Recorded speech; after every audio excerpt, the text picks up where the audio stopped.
Friends, when did it start? Ugh, my memory is too rusty, too selective. It only filters the things, dates, people, and feelings that are important to be remembered. But crossing paths with you isn't. I am puzzled. Frankly, I would say that you are one of the best memories I have kept in my heart and mind for a decade and 1 year now. I guess it doesn't matter how it all began, and I doubt if you could also recall it. Or worst, you don't think of me even just a split second in your genius mind. Oh, that Einstein brain of yours. I felt dumb and little every time you open your pretty mouth because it always hits the answer or even exceeds what is being asked. Whatever the topic, you never failed to have an input.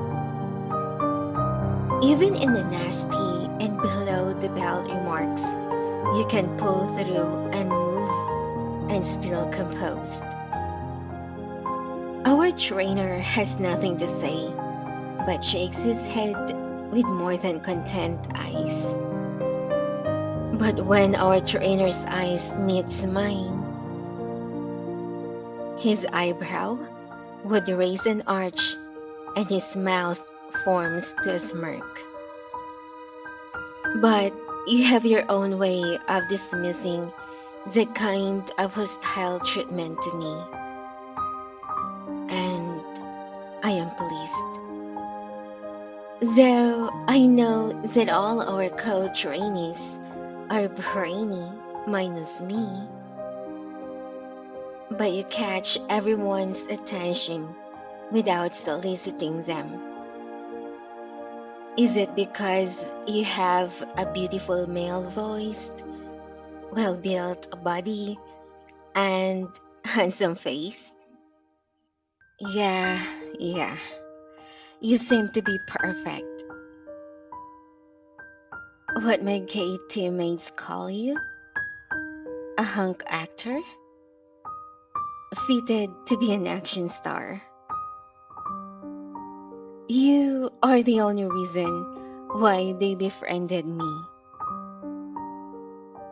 After we were assigned to different teams when our training was done. The good thing about you is you never left me. You still care for me, just like in our training days. We go home together, though I know that your boarding house is far from my dorm. But you never bothered to ride. Instead, you walk with me side by side in the blistering heat of the sun at 2 p.m. We stop in the middle and pray at the chapel, which I believe you are obliged to do. Sometimes I glance at you in my peripheral view. I wonder, what are you praying when you bend your knees at the altar? It's not that I am judging you, but you were not vocal about your faith. Whatever it is, I hug you with my prayers. I know your struggle with your family. There are times I am questioning in my mind why someone like you could receive or feel cold treatment from a family. especially from a mom. You are the son that every woman or mother would want and wished for, supporting your family and even giving your last penny in your pocket. How on earth could you live like that? Yet, here you are, too selfless and a pain in my ass sometimes. I have no idea if you wanted to measure, weigh, or whatever. Perhaps you want to see when can I hold my temper and burst out in anger. Sorry to disappoint you, but I can and always hold my temper. It's not like I don't get upset, but I prefer not to be consumed or get angry. Occasionally, you would nag me. Bluntly, you told right in my face that I'm such a damn boring person who walked ever on earth.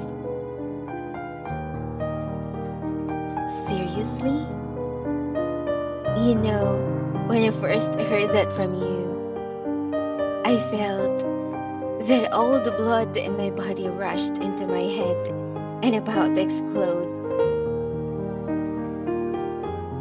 But before I could open my mouth to answer back at you, a good retort formulated in my mind, which did not reach my mouth, though it wasn't heard. But have you seen my wicked smile? Yes, I'm such a boring person that you dare to waste your precious time with.